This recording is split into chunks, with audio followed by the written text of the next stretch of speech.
حضرت عمر فاروق کی ابتدائی زندگی۔ عمر مکہ میں بنو عدی قبیلہ میں پیدا ہوئے، جو قبائل کے درمیان ثالثی کا ذمہ دار تھا۔ ان کے والد خطاب بن نفیل اور والدہ ہنتما بنت حشام قبیلہ بنو مخزوم سے تھیں۔ جوانی میں وہ مکہ کے قریب میدانوں میں اپنے والد کے اونٹوں کی پرورش کرتا تھا۔ اس کا سوداگر باپ اپنے قبیلے میں اپنی ذہانت کی وجہ سے مشہور تھا۔ عمر نے خود کہا، میرے والد الخطاب ایک بے رحم آدمی تھے، وہ مجھ سے سخت محنت کرتے تھے، اگر میں کام نہیں کرتا تو وہ مجھے مارتے تھے اور وہ مجھے تھکا دیتے تھے۔ قبل از اسلام عرب میں خواندگی غیر معمولی ہونے کے باوجود عمر نے اپنی جوانی میں پڑھنا لکھنا سیکھ لیا۔ خود شاعر نہ ہونے کے باوجود شعر و ادب سے محبت پیدا کر لی۔ قریش کی روایت کے مطابق عمر نے اپنی نوعمری میں ہی مارشل آرٹ، گھڑ سواری اور کشتی سیکھی۔ وہ دراز قد، جسمانی طور پر طاقتور اور نامور پہلوان تھے۔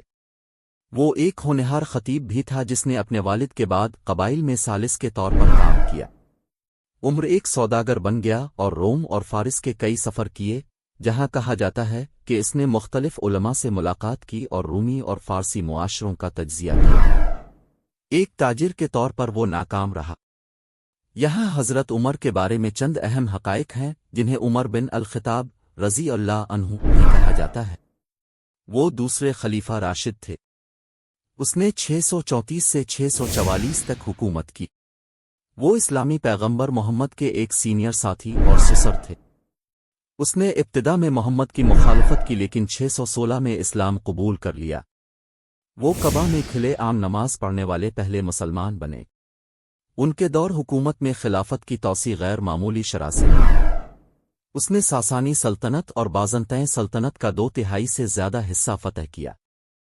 اس نے یہودیوں کو یروشلم میں داخل ہونے اور عبادت کرنے کی اجازت دی۔ اسے 644 میں فارسی غلام ابو لولو فیروز نے قتل کر دیا تھا۔ عمر نے ابتدا میں محمد کی مخالفت کی، جو اس کے دور کے قریش رشتہ دار اور بعد میں داماد تھے۔ 616 میں اسلام قبول کرنے کے بعد وہ قبا میں کھلے عام نماز ادا کرنے والے پہلے مسلمان بن گئے۔ عمر نے محمد کے ماتحت تقریباً تمام لڑائیوں اور مہمات میں حصہ لیا، جنہوں نے اپنے فیصلوں کی وجہ سے انہیں الفاروق کا لقب عطا کیا۔ جون 632 میں محمد کی وفات کے بعد عمر نے پہلے خلیفہ کے طور پر ابو بکر 632-634 سے بیعت کی اور اگست 634 تک بعد کے سب سے قریبی مشیر کے طور پر خدمات انجام دیں، جب مرنے والے ابو بکر نے عمر کو اپنا جانشین نامزد کیا۔ عمر کے دور میں خلافت نے غیر معمولی شرح سے توسیع کی، ساسانی سلطنت اور بازنطین سلطنت کے 2/3 سے زیادہ حصے کو فتح کیا۔ ساسانی سلطنت کے خلاف اس کے حملوں کے نتیجے میں فارس کی فتح 2 سال سے بھی کم عرصے میں ہوئی، 642-644۔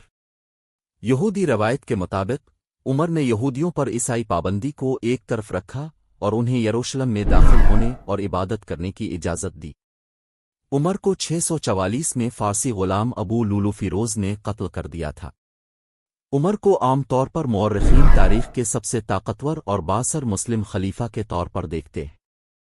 سنی اسلامی روایت میں ان کی تعظیم ایک عظیم عادل حکمران اور اسلامی فضائل کے نمونے کے طور پر کی جاتی ہے، اور بعض احادیث ان کی شناخت ابو بکر کے بعد صحابہ کے دوسرے عظیم ترین شخص کے طور پر کرتی ہے۔ تاہم 12ویں شیعہ روایت میں اسے منفی طور پر دیکھا جاتا ہے۔ جب سیدنا عمر پر حملہ کیا گیا تو ان کے لیے دودھ لایا گیا، جیسے ہی اپنے دودھ پیا تو وہ اب کی پسلیوں کے زخم سے بہہ نکلا۔ طبیب نے ان سے کہا، اے امیر المومنین وصیت فرما دیں، اب زیادہ دیر زندہ نہیں رہ سکیں گے۔ تو انہوں نے اپنے بیٹے عبداللہ کو بلایا اور کہا کہ حذیفہ بن الیمان کو میرے پاس بلاؤ۔ حذیفہ بن الیمان حاضر ہو گئے۔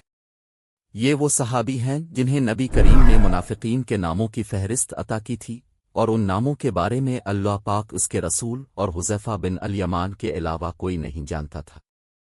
حضرت عمر نے پوچھا جبکہ خون ان کی پسلیوں سے بہہ رہا تھا کہ اے حذیفہ بن الیمان، میں آپ کو اللہ کی قسم دے کر کہتا ہوں، کیا اللہ کے رسول نے میرا نام منافقین کے ناموں میں لیا ہے یا نہیں؟ یہ سن کر حذیفہ بن الیمان کی آنکھوں سے آنسو جاری ہو گئے اور فرمایا، یہ میرے پاس رسول اللہ کا راز ہے جو کسی کو نہیں بتا سکتا۔ آپ نے پھر پوچھا، خدا کے لیے مجھے اتنا بتا دیں؟ اللہ کے رسول نے میرا نام شامل کیا ہے یہ نہیں؟ حذیفہ بن الیمان کی ہچکی بندھ گئی اور کہتے ہیں اے عمر، میں صرف آپ کو بتا رہا ہوں، اگر آپ کی جگہ کوئی اور ہوتا تو میں کبھی بھی اپنی زبان نہ کھولتا، اور وہ بھی صرف اتنا بتاتا ہوں کہ رسول اللہ نے اس میں آپ کا نام شامل نہیں کیا۔ حضرت عمر نے اپنے بیٹے عبداللہ سے کہا کہ دنیا میں میرے لیے ایک چیز باقی رہ گئی ہے۔ حضرت عبداللہ نے پوچھا وہ کیا ہے ابا جان؟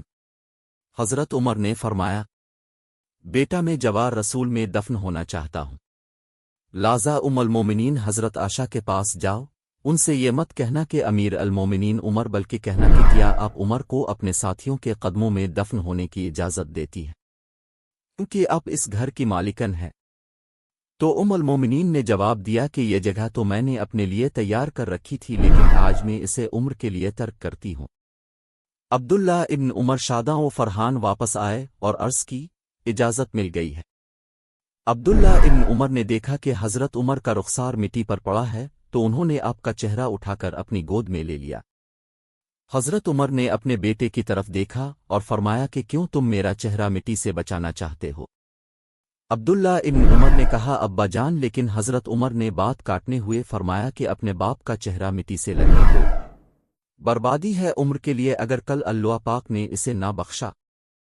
حضرت عمر اپنے بیٹے کو یہ وصیت فرما کر موت کی آغوش میں چلے گئے، اے میرے بیٹے، میری میت مسجد نبوی میں لے جانا اور میرا جنازہ پڑھنا، اور حذیفہ بن یمان پر نظر رکھنا، اگر وہ میرے جنازے میں شرکت کرے تو میری میت روضہ رسول کی طرف لے جانا، اور میرا جنازے روض الرسول کے دروازے پر رکھ کر دوبارہ اجازت طلب کرنا اور کہنا اے ام المومنین، اب کا بیٹا عمر، یہ مت کہنا کہ امیر المومنین، ہو سکتا ہے میری زندگی میں مجھ سے حیا کی وجہ سے اجازت دی گئی ہو، اگر اجازت مرحمت فرما دیں تو دفن کرنا، ورنہ مجھے مسلمانوں کے قبرستان میں دفن کر دینا۔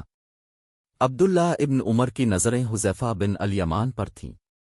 وہ کہتے ہیں کہ میں حذیفہ بن یمان کو ابا جان کی نماز جنازہ پر دیکھ کر بہت خوش ہوا، اور ہم جنازہ لے کر روضہ رسول کی طرف چلے گئے۔ دروازے پر کھڑے ہو کر میں نے کہا اے ہماری ماں، آپ کا بیٹا عمر دروازے پر ہے، کیا آپ تدفین کی اجازت دیتی ہیں؟ المومنین نے جواب دیا مرحبا آ عمر، عمر کو اپنے ساتھیوں کے ساتھ دفن ہونے پر مبارک ہو۔ المومنین نے اپنی چادر سمیٹی اور روضہ رسول سے باہر نکل آئے۔ اللہ پاک راضی ہو حضرت عمر سے، زمین کا چپا چپا جن کے عدل کی گواہی دیتا ہے، جن کی موت سے اسلام یتیم ہو گیا، جن کو اللہ کے رسول نے زندگی میں جنت کی خوشخبری دی ہو، پھر بھی اللہ کے سامنے حساب دہی اتنا خوف ہمارا کیا بنے گا۔